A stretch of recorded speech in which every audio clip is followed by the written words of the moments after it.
5 स्थान शिव महापुराण में बताए गए हैं। जिस जगह पर बैठकर प्रार्थना करी जाए, निवेदन किया जाए तो व्यक्ति खाली नहीं रहते। पहले नंबर का है शंकर भगवान का द्वार, जहां भगवान शंकर के गण निवास करते, जहां शिव गण रहते। कभी भी मंदिर के अंदर जब प्रवेश करो, मंदिर के अंदर जब भी जाएं, मंदिर में जब भी प्रवेश करें, तो एक बात अपने हृदय में रखो कि शिव की जो चौखट है, शंकर के मंदिर का जो दरवाजा है, चौखट है, उस चौखट पर, उस द्वार पर अपना हाथ का स्पर्श कर कर उसको प्रणाम जरूर करो, उसको निवेदन जरूर करो, उसको नमन जरूर करो, उसको प्रणाम करिए, उस चौखट को नमन करिए, उसको प्रणाम करिए। पहले नंबर पर है उसकी चौखट का प्रणाम, भगवान शंकर के मंदिर की चौखट को प्रणाम करिए, नमन करिए। कहते हैं शिव मंदिर की चौखट का, दरवाजे का, द्वार का दर्शन मणिभद्र, जो शंकर भगवान के दरवाजे का द्वारपाल है, मणिभद्र जो शिव जी के दरवाजे का द्वारपाल है, दरवाजे का दर्शन करने वाले को मणिभद्र अपनी ओर से शिव आज्ञा से कुछ ना कुछ देकर भेजता जरूर है, खाली नहीं भेजता है। मणि। दूसरे नंबर पर नंदी हॉल,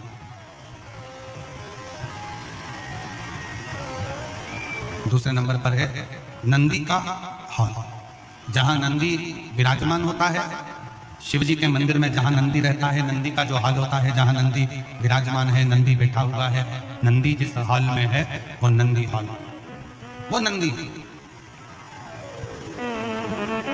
मंदिर में शंकर के जब भी जाए, शिव के मंदिर में जब भी पहुंचे, तो जहां नंदी विराजमान, उस नंदी हॉल में, नंदी के नजदीक में 2 क्षण बैठो। नहीं बैठ सकते तो नंदी के कानों में अपने मन का भाव कहकर श्री शिवाय नमस्तुभ्यम कहकर, ओम नमः शिवाय कहकर, या षडाक्षर मंत्र ओम नमः शिवाय, पंचाक्षर मंत्र नमः शिवाय बोलकर फिर वापिस नंदी। आप शंकर जी की चौखट पर जा रहे हो, शंकर जी के दरवाजे पर जा रहे हो, शंकर की चौखट पर पहुंच रहे हो, शिव के दरवाजे पर जाकर विनय कर रहे हो, शंकर जी के द्वार पर जाकर निवेदन कर रहे हो, नमन कर रहे हो, तो बाबा बिना दिए आपको भेजेगा। एक है शंकर भगवान की चौखट, दूसरे नंबर पर है शिव जी का नंदी हॉल। शिव जी के नंदी हॉल में नंदी के पास बैठकर भगवान शंकर से आप अपने मन का भाव जब कहेंगे तो शिव उसको स्वीकार कर नंदी। तीसरे नंबर पर शिव जी के मंदिर के पास में जो कुआं हो, बावड़ी हो, तालाब हो, सरोवर हो, शिव जी के मंदिर के पास में कोई कुआं, बावड़ी, तालाब, सरोवर, नदी अगर हो, तो उस सरोवर, कुआं, बावड़ी, तालाब और नदी के पास में 2 क्षण बैठकर शंकर के नाम का उच्चारण करने पर, शिव नाम का उच्चारण करने पर शिव देते जरूर है।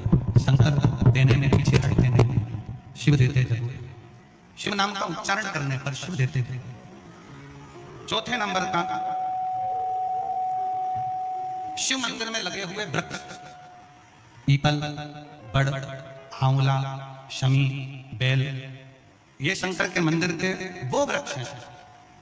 शिव मंदिर के शिवालय के नजदीक में जो वृक्ष लगा होता है, उस वृक्ष के पास में, उस वृक्ष के नीचे 2 मिनट 5 मिनट बैठकर शंकर के नाम का उच्चारण करने पर, शिव नाम का स्मरण करने पर शिव देते जरूर है। ये चौथा स्थान, शिव देता जाता। 4 स्थान सब लोग बोलेंगे। पहला स्थान कौन सा बताया था? शिव जी की, जम के बोलो जरा, चौखट, दरवाजा। दूसरा स्थान नंदी के नजदीक में, नंदी हॉल में, नंदी के पास। तीसरा स्थान शिवालय के पास में जो कुआं हो, बावड़ी हो, तालाब हो, सरोवर हो, नदी हो, कुंड हो, वहां 2 मिनट 5 मिनट बैठकर बाबा से अपने मन का भाव जरूर कहना चाहिए। चौथा स्थान, जम के बोलो जरा, शिवालय में, शंकर के नजदीक में, शंकर के मंदिर के पास में जो वृक्ष हो, बड़ का, पीपल का, आंवले का, शमी का या बेलपत्र का जो वृक्ष हो, उसके नजदीक में, उसके नीचे, उसके पास में बैठकर जो बोला जाता है, शिव उसको स्वीकार करता है और देता जरूर है। और 5वें नंबर पर 5वें नंबर का शिव पुराण कहती है शंकर जी के मंदिर में उत्तर की ओर मुख कर, उत्तर मतलब शंकर जी का जो शिवलिंग है ये जलाधारी है और ये पानी बहने का स्थान है। शिव जी के मंदिर का जो पानी बहने का स्थान होता है वो उत्तर का होता है। तो आप जब दक्षिण में बैठेंगे और उत्तर की ओर देखेंगे या उत्तर की ओर से दक्षिण में बैठकर शंकर का स्मरण पूजन दर्शन उत्तर की ओर मुख कर करते हैं या उत्तर की ओर बैठकर भगवान शिवालय में शंकर के मंदिर में जो मांगते हो शंकर वो देता जरूर है। ये 5 स्थान के दिन प्रदोष काल में जलाया गया दीप, प्रज्वलित करा गया दीप 5 स्थान पर फल देता है। कितने स्थान पर फल देता है? 5 स्थान पर। दीप लगाने मंदिर जाते हैं या शंकर जी के मंदिर पहुंचते हैं, बहुत बहुत प्रणाम, आपको साधुता जानना चाहिए। अपना प्रदोष के दिन प्रदोष काल में लगाया गया दीपक 5 स्थान पर फल देता है। पहला स्थान, अगर हमको या हमारे परिवार में किसी को काल सर्प दोष है तो हमारा प्रदोष का लगाया गया दीपक कहीं पूजन मत कराओ, वो दीप जलाने से ही काल सर्प दोष समाप्त होता चलेगा। दूसरा स्थान पितृदोष। अगर किसी ने कह दिया कि तेरे घर में पितृदोष है, तेरे घर में, कई लोग बता देते हैं कि तुम्हारे घर में, कई माताएं पूछती हैं मेरे घर में बेटा नहीं, मेरे घर में 3 बेटी हो गई, 4 बेटी हो गई, 5 बेटी हो गई, बेटा नहीं है, बेटा नहीं, तो किसी ने कह दिया पितृदोष है। अब तुम शंकर जी की पूजन कर रहे हो, शंकर जी पे जल चढ़ा रहे हो, शिव की स्तुति कर रहे हो, तो किसी किसी की यहाँ 3 बेटियों के बाद 4 बेटियों के बाद, एक माता ने तो लिखा है कि उसके यहाँ 2008 में उसके घर में लड़की ने जन्म लिया था, या 2008 में उसके घर में बच्चे ने जन्म लिया था, लड़की। उसके बाद फिर लड़की ने जन्म लिया और उसके बाद उसके घर में कोई पुत्र का योग नहीं बना। तब उसने प्रदोष के समय पर शाम को दिया लगाना प्रारंभ करा और 2008 में बच्ची जन्मी थी और अब 2024 में उसके घर में लड़के ने जन्म लिया। 2024 में उसके घर में पुत्र ने जन्म लिया, वो बेटी होगी यहाँ पर कहीं ना कहीं, जिसके घर में बेटे। पहले की लड़की हुई, फिर 2 जुड़वा लड़की हुई, जुड़वा लड़की में से एक लड़की शांत हो गई, फिर आखिरी में बच्ची के कारण संतान प्राप्ति का योग नहीं बना। आखिरी में उसने फिर पुनः भगवान शंकर के प्रदोष काल में दीप जलाना प्रारंभ करा। कहीं बेटी हो हाथ हिला सकती हैं, अगर कहीं बेटी हो।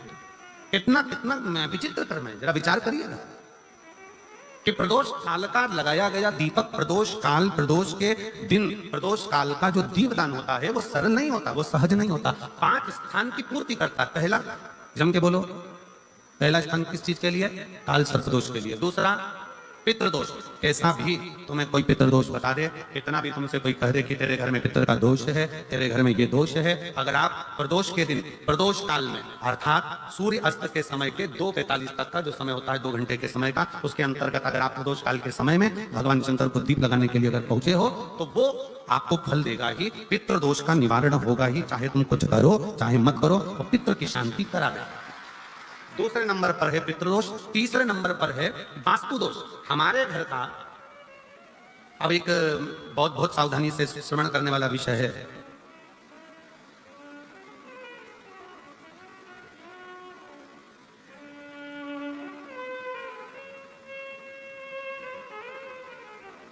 यदि वंश की वृद्धि नहीं है, 30 वर्ष शादी के हो गए, 40 वर्ष शादी के हो गए और औलाद है ही नहीं, डॉक्टर ने भी हाथ ऊंचे कर दिया, टेस्ट भी करवाया, IVF करवाया, सब कुछ तुमने करवा लिया, तो भी औलाद नहीं है, तब आखिरी में एक काम चालू करो, प्रदोष का दिन दोनों पति पत्नी व्रत चालू कर दो प्रदोष का, और प्रदोष काल में शाम के समय जाकर एक ही दिए में 2 लंबी बाती जानते हो ना, रुई की लंबी कपास की बाती 2, और दोनों बाती एक ही दिए में रखकर पति पत्नी दोनों उसको प्रज्वलित करना प्रारंभ करें, बाबा संतान देकर ही रहेगा, औलाद आएगी ही। दीप की जो बाती में अंतर आ जाता है, एक गोल बाती में और लंबी बाती में अंतर आता है, बहुत अंतर आता है। पितरों के लिए गोल बाती का प्रयोग बहुत कम होता है हमारा, देवी जी के लिए, माता रानी के लिए, जगत जननी के लिए गोल बाती का प्रयोग बहुत कम होता है हमारा, ध्यान रखिएगा। एक पितर के लिए, एक जगत जननी जगदम्बा दुर्गा भवानी के लिए गोल बाती का प्रयोग कम होता है, लंबी बाती का प्रयोग ज्यादा होता है। क्यों? क्योंकि हमारे घर के कुल देवी और हमारे घर के पितर हमारे वंश की वृद्धि करें, इसलिए लंबी बाती रखी जाती है, जिससे हमारा वंश बहुत लंबा चले, बहुत उन्नति की ओर बढ़े, इसलिए लंबी बाती का प्रयोग किया।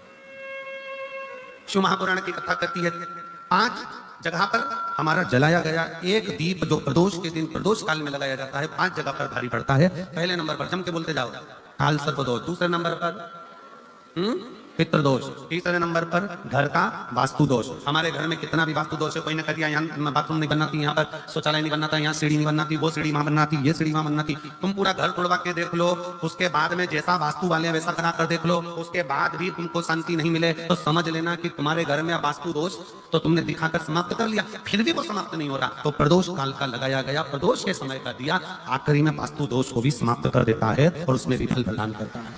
काल सर्पदोष, पितृदोष, वास्तु दोष। चौथे नंबर पर 1 रुपया कमाया, 100 रुपए खर्च हुआ, पैसा आया गया, ये चौथे नंबर का। व्यापार में थोड़े दिन दुकान अच्छी चली, थोड़े दिन बैठ गए, थोड़े दिन काम चला, थोड़े दिन बैठ गए, गाड़ी चली थोड़े दिन फिर बैठ गए, अर्थात हमारी फैक्ट्री थोड़े दिन चली फिर बैठ गए, कहीं ना कहीं तकलीफ, थोड़े दिन खाते थोड़े दिन रोते वाला चल रहा है। तो प्रदोष काल का, प्रदोष के समय का दिया इस दुख को समाप्त कर कर रेगुलर एक जैसी सांझी, एक जैसी लक्ष्मी की वृद्धि करते चले गए प्रदोष काल का। और 5वें नंबर का प्रदोष काल का दिया, प्रदोष समय का दिया 5वें नंबर पर रोग का निवारण का, रोग निवारण।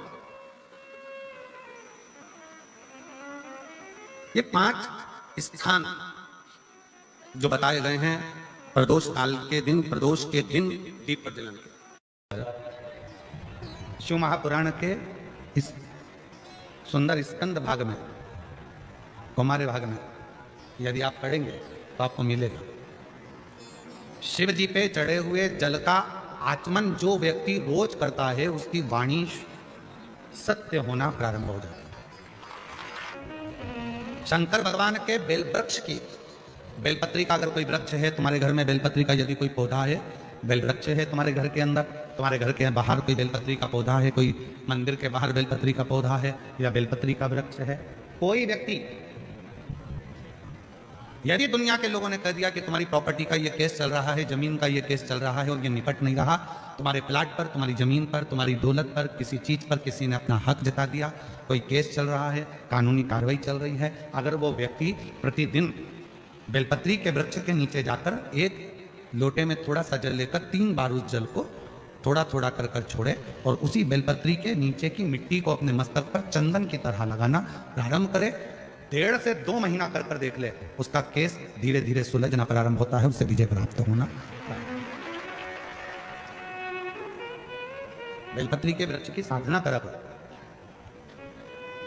कभी कभी करा करो। तुम माताओं से मेरा निवेदन और मेरी जीजियों से, जीजाओं से, मेरी बेटियों से, बेटाओं से, मेरे बुजुर्ग माँ बाप से निवेदन करो, बेलपत्र के वृक्ष की साधना फल जरूर देती है। हम कई बार कहें मेरी जीजियों से, मेरे जीजाओं से, बेटियों से, बेटाओं से, मेरे बुजुर्ग माँ बाप से कुछ मत करो, तो बेलपत्री के वृक्ष के नीचे भी आप लोटा भर के जल लेकर जा रहे हो तो 3 बार थोड़ा थोड़ा सा जल शिव जी को चढ़ाओ और चढ़ाया हुआ जल जब गिर जाए तब थोड़ी सी मिट्टी को सिर पर लगाओ, बाबा से अपने मन की भाव कहो, श्री शिवाय नमस्तुभ्यं, श्री शिवाय नमस्तुभ्यं, श्री शिवाय नमस्तुभ्यं, श्री शिवाय नमस्तुभ्यं। बाबा को अपने मन का भाव कहो। दुनिया में किसी की सामर्थ्यता नहीं है कि तुमको नीचे दबा दे। जिसके मस्तक पर बेलपत्री की लकड़ी का चंदन शिव को लेपित कर कर यदि मस्तक पर लगता है, कोई बेलपत्री का वृक्ष यदि सूख जाता है, उसकी जो लकड़ी होती है उसका चंदन भी हम शिव को लगाकर अपने मस्तक पर लगाते हैं, या बेलपत्री के वृक्ष के नीचे की मिट्टी को भी यदि हम त्रिपुंड बनाकर सिर पर चढ़ाते हैं तो दुनिया में किसी की सामर्थ्यता नहीं है कि तुमको हरा दे, तुमको विजय प्राप्त होती है।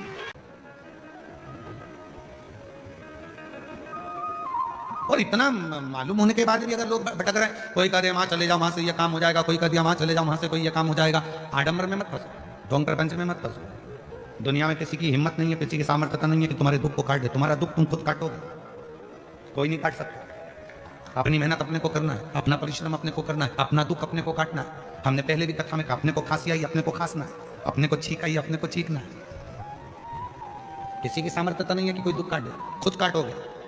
और खुद दुख कैसे काटोगे? 1 लोटा जल, बोल बम का नारा है, श्री शिवाय हार, बस अपना भाव, अपना विश्वास, अपनी दृढ़ता को बढ़ाओगे, धीरे धीरे दुख कटता जाए। वाणी सिद्ध हो जाती है। जिसने प्रतिदिन भगवान शंकर पे चढ़े हुए जल का आचमन करा है उसकी जिह्वा सिद्ध हो जाती है। जिसने रोज शिव पे चढ़ी हुई बेलपत्री का एक छोटे से छोटा अंश भी प्रतिदिन अपनी जिह्वा पर लिया है, खाया है, उसकी जिह्वा सिद्ध हो जाती है। जिह्वा सिद्ध। क्यों गुरु जी, इसका कोई प्रमाण मिलता है क्या कि जिसने बेलपत्री खाई हो और उसकी जिह्वा सिद्ध हो गई? जिसने शिव जी का जल पिया हो और उसकी जिह्वा सिद्ध हो गई हो? उसकी कथा चल रही है, चंद्रशेखर महादेव की कथा।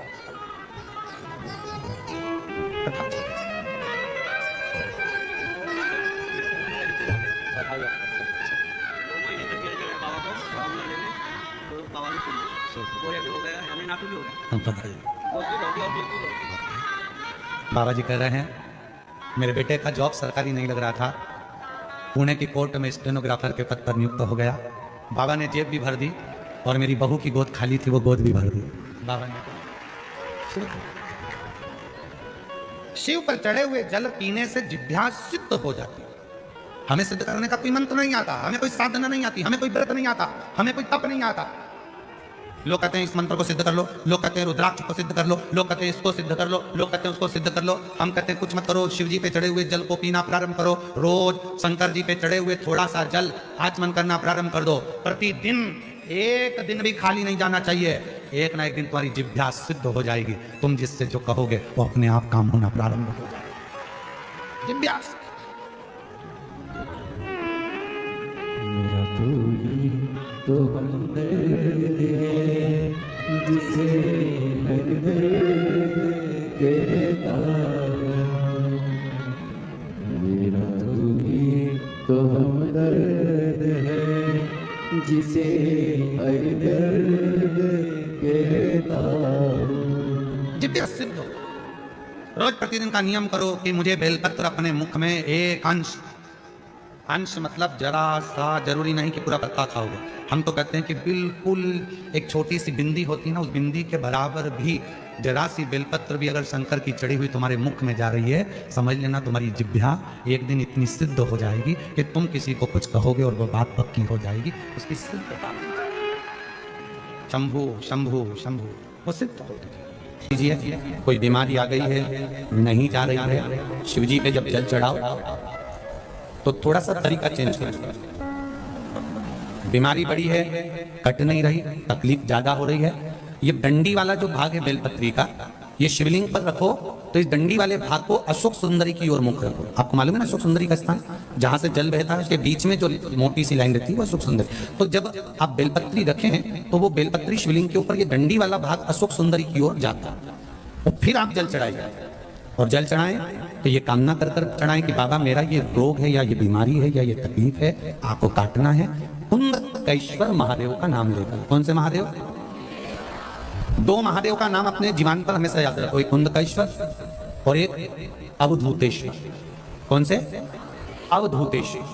अवधूतेश्वर महादेव जब बच्चा या परिवार का कोई व्यक्ति गलत मार्ग पर जाता है, जिस दिन अपने घर में बहुत विवाद हो रहा हो, क्लेश ज्यादा हो रहा हो, चिड़चिड़ प्रवृत्ति हो रही हो या विवाद थमने का नाम नहीं ले रहा हो, तो एक बेलपत्री शिवलिंग पर जब समर्पित करेंगे तो उस बेलपत्री को पहले नंदी के पास, अशोक सुंदरी के पास, ऊपर जो जलाधारी लगी है उस पर, उसी एक ही बेलपत्री को फिर शिवलिंग पर समर्पित करें और एक लोटा जल चढ़ाकर उसमें से थोड़ा सा पानी लेकर घर के परिंदा, मटका, हंडा जो भी हो उसमें डालें, सबको पीने के लिए दे दें। 7 मिनट 8 मिनट ज्यादा से ज्यादा 10 मिनट लगेंगे और पूरे घर का माहौल एकदम शांत हो जाएगा, क्लेश बंद हो जाएगा। अवधूतेश्वर और कुंदकेश्वर महादेव बीमारी के लिए, रोग के लिए या कष्ट के लिए, बहुत कोई बीमारी आ गई, कोई रोग आ गया, कोई कष्ट आ गया, एकदम मिट्टी नहीं रहा, तब कुंदकेश्वर महादेव, एक कुंदकेश्वर महादेव का नाम लेकर आप इस बेटी के लिए कामना करें और जैसा जल बताया है बेलपत्री का, जैसी डंडी वाला भाग अशोक सुंदरी की ओर, और फिर जल चढ़ाएं, उसमें से थोड़ा सा जल उठाकर लाएं। इस बेटी को अगर कुछ देते हो, नहीं देते हो तो शरीर पर लगाएं, या कोई औषधि देते हो तो उसके साथ 2 बूंद भी अगर इसके शरीर में चली गई तो ये विश्वास कहता है 3 महीने के अंदर बेटी धीरे धीरे ठीक हो जाएगी। ये विश्वास है मेरा देवाधिदेव महादेव, भरोसा और विश्वास है तो ही तो बाबा सम्मुख में है।